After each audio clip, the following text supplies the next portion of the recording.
mga kwento ng pag-ibig, kwento ng buhay, at kwento ng pag-asa. Hatid sa inyo ng Moment of Romance.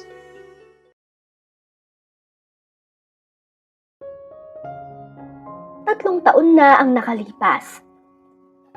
3 taon na ring tahimik ang bahay na to. Sintahimik ng puntod ng asawa ko. Simula nang iwan niya ako, tila kandila akong unti-unting nauupo sa gitna ng dilim. Hindi ko na noon naisip pang mag-asawa muli. Sa halip, ipinokus ko na lang ang buong sarili ko sa pag-aasikaso ng maliit naming negosyo. Akala ko nga noon, sapat na ang maging abala sa trabaho para makalimot. Inisip ko na kung marami akong pagkain at pera, mawawala na ang lungkot ko. Ngunit mali pala ako. Dahil kahit gaano ko man i-focus ang sarili ko sa negosyo, ay hindi pa rin pala sapat yon para mapunan ang pangungulila ko sa kanya. Nadarating pala talaga ang mga gabi na kahit gaano ka kapagod sa trabaho, hindi ka pa rin basta makatulog. Sa tuwing papatayin ko na ang ilaw sa sala, bumabalik ang lahat. Ang tawa niya, ang amoy ng kape niya sa umaga, at ang mga pangarap na binuo naming dalawa rito sa bahay na to. Kung minsan, nahuhuli ko na nga lang ang sarili kong nakatitig sa bakanteng upuan sa tapat ng hapagkainan. Doon ko napagtanto na ang pera at tagumpay sa negosyo ay panandali ang lunas lang.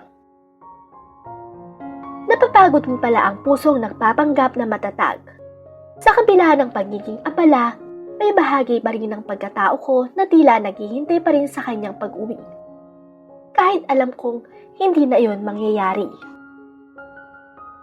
Hanggang sa isang umaga, napansin kong kailangan na talagang kumpunuhin ang aming bakod. Marupok na ang mga kahoy nito. Tila sumasabay sa unti-unting paghina ng aking loob. Kaya naman ipinatawag ko ang dati na naming karpintero na si Mang Pelimon. Pero laking gulat ko nang sa halip na ang matanda ang dumating, ang kanyang apo ang ipinadala niya. Magandang umaga po. Ako po si Elias, apo ni Lolo Pelimon. Masama po kasi ang pakiramdam niya, kaya ako muna ang pinapunta niya rito. Magalang na bati ng binata, habang ibinababa ang kanyang bag at mga kagamitan. Malayo ang itsura nito sa lolo niya. Bata pa si Elias, matikas ang tindig at may matang tila laging nakangiti. Ganun ba? Mabuti at available ka. Sabi ko, sinusubukang umiwas ng tingin sa kanyang mga bisig na kumikilang sa pawis. Teka, kumain ka na ba? Dugtong ko pa rito. Opo ma'am, tapos na po. Kumain na po ako sa amin bago ako pumunta rito. Tugon naman niya. Ganun ba? O siya, sige, magpahinga ka na muna. Bukas ka na mag-umpisa. Nasa likod ang kwartong pansamantalang tutulugan mo. Anya ko dito. Pilit na pinapanatili ang pagiging kaswal, kahit tila may kung anong kuryenteng dumadaloy sa hangin. Salamat po, ma'am. Sagot ng binata. Naku, wag mo na akong tawaging ma'am. Delia na lang. Piling ko tuloy ang tanda ko na masyado. Biro ko dito. Sabay tawa ng bahagya para itago ang pagkailang. Napakamot naman ito sa bato. Isang kilos na tila nagpapakita ng kanyang pagiging probinsyano at simple. Sige, Delia. Maiksing tugon niya. Habang sinusundan ko ang bawat hakbang ni Elias patungo sa silid sa likod, hindi ko mapigilang mapakapit ng mahigpit sa tuwalya sa aking balikat. Ang bawat patak ng pawis sa kanyang likuran ay tila nagsusulat ng bagong kwento sa tuyot na lupa ng aking bakuran. Nakapagtataka. Bakod ang ipapatayo ko sa kanya para ilayo ang mundong labas sa aking pag-iisa. Pero bakit parang siya pa ang nagiging pintuan para muling makapasok ang liwanag? Mali ito. Bulong ng isip ko. Hindi mo siya kilala. Trabaho lang ang pinunta niya rito. Pero habang lumingon siya at bahagyang tumango, isang simpleng paggalang na puno ng katapatan, tila mas lalong humihina ang debensang matagal ko nang inaalagaan. Nang gabing yun, parang lumiit ang bahay. Ang malalawak na espasyo na dati ay puno ng katahimikan, ngayon ay tila sumisikip dahil sa presensya ng isang estranghero sa kabilang silid. Nakahiga ako, nakatingala sa kisame, pero ang nakikita ko ay hindi ang dilim. Paulit-ulit na bumabalik sa isip ko ang tikas ng kanyang katawan at ang lalim ng lungkot sa kanyang mga mata. Para siyang palaisipan na gusto kong buuin. Isang kwento na gusto kong basahin ng dahan-dahan. Sa loob ng 3 taon, ngayon ko lang ulit naramdaman na hindi ako nag-iisa sa ilalim ng bubong na to. Napangiti ako sa dilim. Isang ngiting matagal na rin hindi dumadalaw sa aking mga labi. Siguro, hindi naman masamang masanay ulit na may kasamang lalaki sa bahay. Hindi para palitan ang nawala, kundi para punan ang katahimikang masyado nang naging bingi. Habang unti-unti akong dinadalaw ng antok, hindi ko alam na sa kabilang dingding, gising din si Elias. Nakatingin siya sa liwanag ng buwan na tumatago sa kanyang bintana. Pareho kaming gising sa magkaibang silid. Magkaiba ang iniisip, pero pinagbubuklod ng iisang bubong at ng hindi maipaliwanag na tensyon ng gabi. Ang katahimikan ng gabi ay hindi na tulad ng dati na mabigat at nakakasakal. Ngayon, tila may buhay ang bawat segundo. Rinig ko ang mahinang kaluskos ng higaan mula sa kanyang silid. Isang paalala na hindi na ako nag-iisa sa ilalim ng bubong na to. Kinaumagahan ay hindi pa man lubos na nakakaahon ang araw. Naririnig ko na ang tunog ng bakal at kahoy sa labas. Hindi na niya hinintay ang utos ko. 6:00 pa lang, naroon na si Elias sa likod ng bahay. Tila nakikipagbuno na sa mga sirang bahagi ng aking bakuran. Pinapanood ko siya mula sa malayo. Ang puting sando niya ay unti-unti nang kumakapit sa kanyang balat. Basa ng pawis na dulot ng maagang pagtatrabaho. Sa bawat kilos niya, ang pag-angat ng mabigat na martilyo, ang paghila sa kalawanging alambre, ay may bakas ng matinding puwersa at kontrol. May sining sa bawat galaw niya.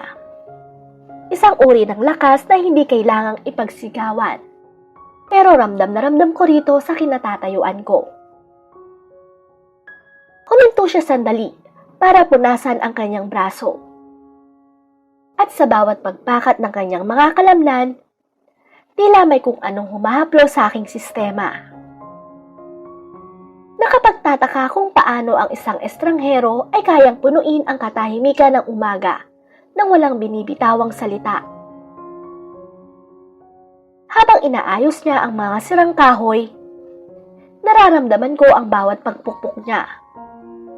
Hindi sa bakod, kundi sa mga harang na itinatayo ko rin sa sarili ko. Nakatayo ako sa may bintana ng kusina. Hawak ang isang tasa ng kape na unti-unti nang lumalamig dahil nakalimutan ko nang inumin. Ang madipis kong duster ay bahagyang nililipad ng hangin mula sa labas ng bintana. Pero wala doon ang atensyon ko. Ang paningin ko ay nakapako sa lalaking nasa labas. Nang sumapit ang merienda, lumabas ako dala ang isang basong malamig na juice at ilang pirasong tinapay. Elias, Magpahinga ka na muna. Tawag ko sa kanya. Tumigil siya at nagpunas ng pawis gamit ang suot na bimpo. Paglapit niya sa akin, doon ko mas napansin ang kinang sa kanyang mga mata. Isang kinang na matagal ko nang hindi nakikita sa kahit kanino, lalo na sa sarili ko. Salamat, Delia, sabi niya habang tinatanggap ang baso. Huwag kang mag-alala. Gagawin nating mas matibay itong bakod mo para kahit lumaan ang bagyo, hindi ito basta-basta matitibag. Napatitig ako sa kanya. Hindi ko alam kung bakit. Pero ang simpleng pangako niyang yon tungkol sa bakod ay parang may ibang kahulugang humaplos sa puso ko. Sa gitna ng katahimikang matagal ko ng kinasanayan, ang boses niya ay parang isang himig na dahang-dahang gumigising sa mundong pilit ko ng kinalimutan. Naiwan akong nakatayo sa beranda habang pinagmamasdan siyang uminom. Saglit siyang huminto at tumingin sa paligid ng bahay hanggang sa dumapo ang kanyang paningin sa mga tuyot na halaman sa gilid ng bakod. Mahilig ka pala sa halaman, Delia. Puna niya. Sayang, mukhang matagal-tagal na silang hindi nadidilig. Pero buhay pa ang mga ugat niyan. Kaunting linis at alaga lang. Mamumulaklak ulit yan sa susunod na buwan. Anya pa nito. Bahagya akong napaatras. Hindi ko alam kung bakit tila tumatagos sa akin ang bawat salitang binibitawan niya. Simula nang mawala ang asawa ko, kasabay na natuyo ng mga halamang iyon ang pasensya kong mag-alaga ng anuman. Sa katunayan, pati na nga ang sarili ko. Wala na akong oras para sa mga ganyan, Elias. Masyado akong abala na sa trabaho. Masyado akong abala na sa negosyo. Maikli kong sagot. Pilit na ibinabalik ang pader na unti-unting gumuho kanina. Umiti siya ng tipid at ipinalik ang baso sa tray. Ang negosyo, hindi naman mawawala yan. Pero ang mga bagay na nagbibigay sa atin ng ganda at kulay sa buhay, yun ang mahirap bawiin kapag tuluyan ng namatay. Bumalik siya sa pagpukpok. At sa bawat tunog ng kanyang martilyo, tila tinatanong ko ang sarili ko. Kailan ko ba huling pinahintulutan ang sarili kong makakita muli ng kulay sa gitna ng matagal na pagluluksa? Mabilis na lumipas ang mga araw. At patuloy pa rin si Elias sa paggawa ng bakod. Habang gumagawa siya nito, mas lalo lang ding lumalalim ang pagkakaugnayan naming dalawa sa paraang hindi ko na kayang itanggi. Hindi na lang simpleng ma'am at salamat ang namamagitan sa amin. Ang bawat meriendang inihahanda ko ay nagiging mahabang kwentuhan. Mula sa pangarap niya para sa pamilya ni Mang Pelimon, hanggang sa mga pait na unti-unti ko nang naibabahagi tungkol sa aking nakaraan. Napansin ko rin ang sarili ko. Kung dati ay puro papeles at inventory ang hawak ko, ngayon ay madalas na akong nakatayo sa may bakuran. Tinatanaw ang bawat kumpas ng kanyang kamay. Mas lalo ring nagiging mapanganib ang bawat sandaling magkalapit kami.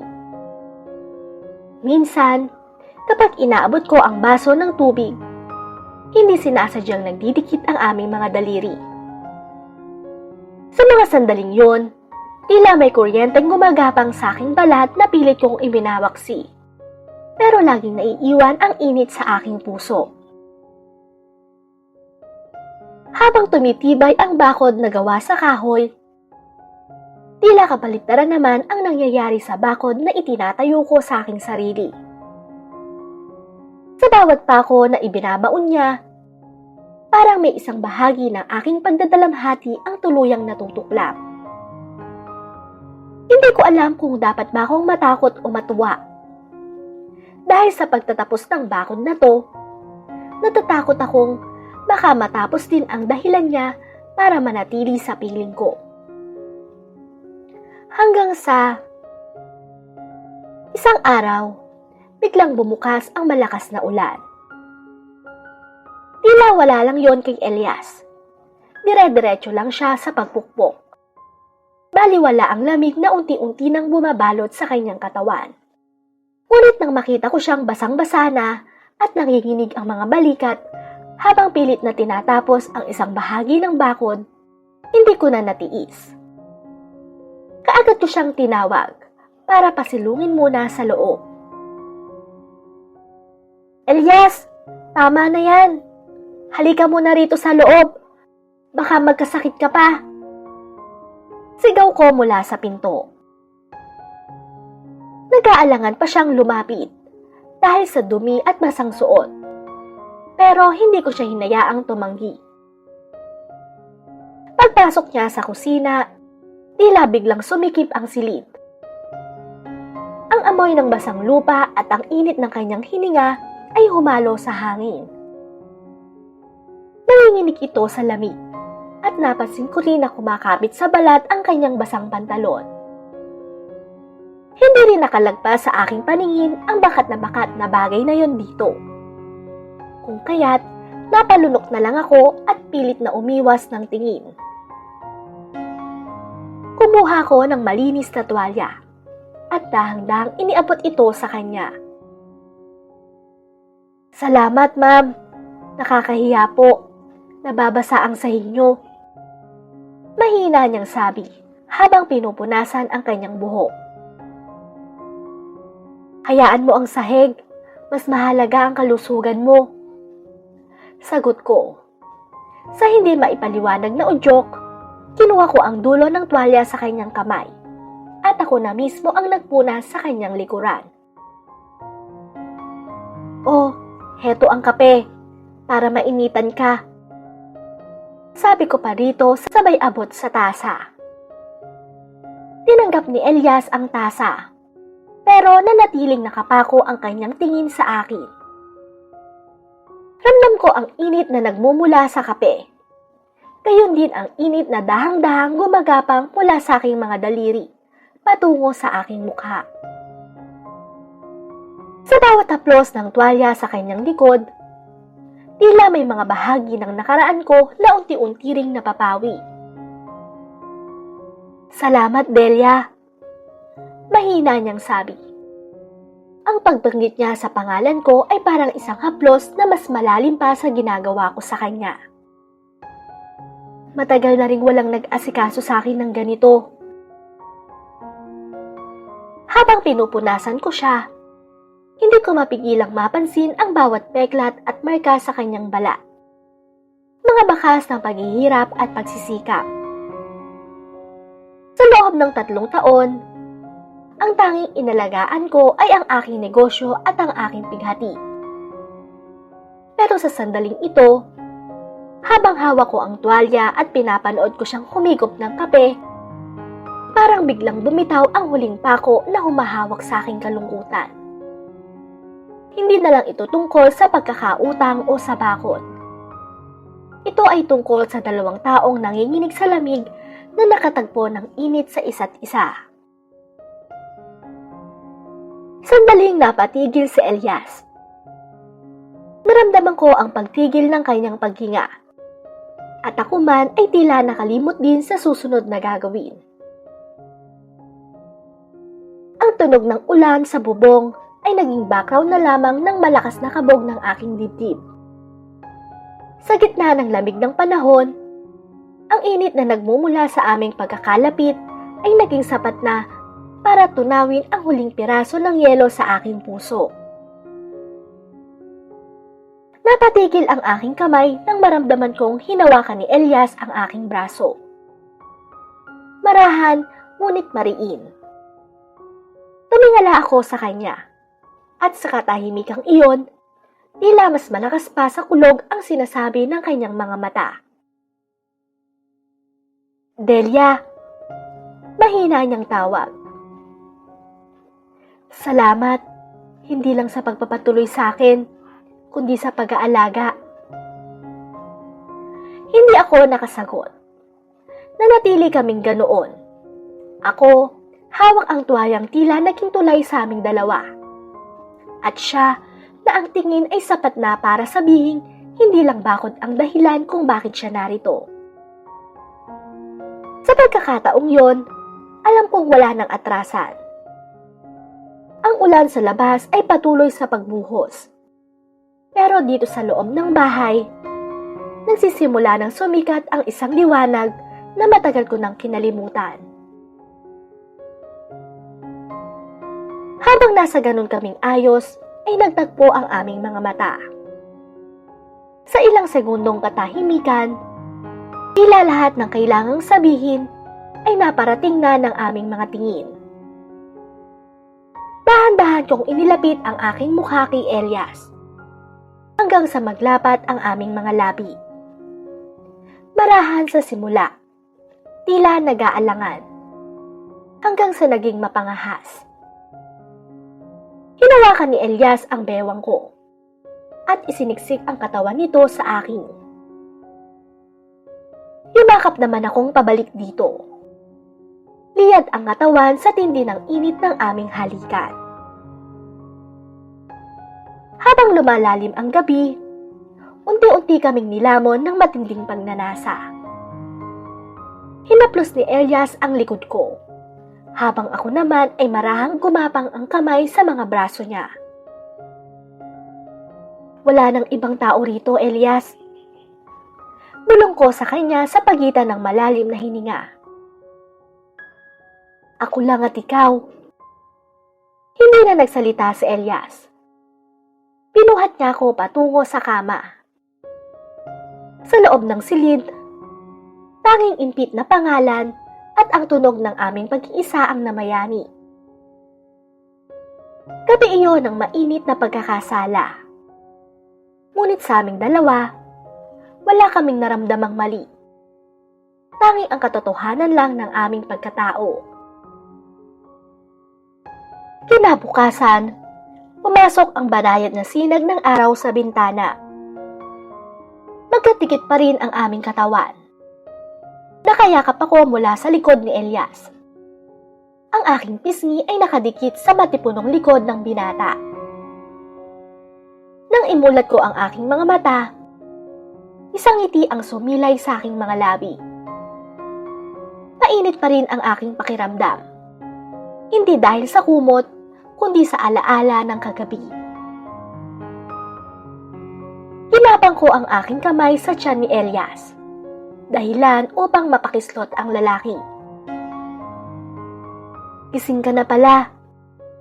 Paos na bulong nito habang humaharap sa akin. Hindi pa ako nakaka-recover. Pero ko dito, habang isinisiksik palalo ang sarili. Nagkatawanan kami ng mahina. Ngunit agad ding nauwi ang lahat sa malalim na tinginan. Hinaplos ni Elias ang aking pisngi. Ang ganda mo talaga. Wika nito. Ngayon mo lang ba napansin? Sagot ko dito na namumula ang mga pisngi. Muli kaming nagtagpo. Ngunit sa pagkakataong ito, mas marahan at mas panatag. Wala na ang panggigigil ng kagabi. Napalitan ito ng lambing at paggalang. Sa bawat halik at taplos, tila nanunumpa kaming dalawa sa isa't isa na walang imik. Nang matapos, muling sumandal ako sa dibdib ni Elias. Alam mong hindi na ako bata, Elias. Hindi ko to ginawa dahil lang sa gusto ng katawan ko. Seryosong sabi ko sa kanya. Hinaplos ni Elias ang aking buhok at saka ngumiti. Delia, gusto kita simula pa nung unang araw. At hindi ako aalis kung ayaw mo kong paalisin. Hindi ako sumagot. Ngunit ang mas mahigpit kong yakap sa kanya ay sapat na naging tugon. Nanatili kaming ganoon sa loob ng ilang sandali. Magkayakap sa gitna ng katahimikan ng umaga.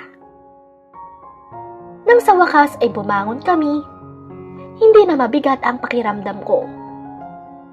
Habang nagluluto ako ng almusal sa kusina, naririnig ko ang huling ilang pukpok ni Elias sa labas.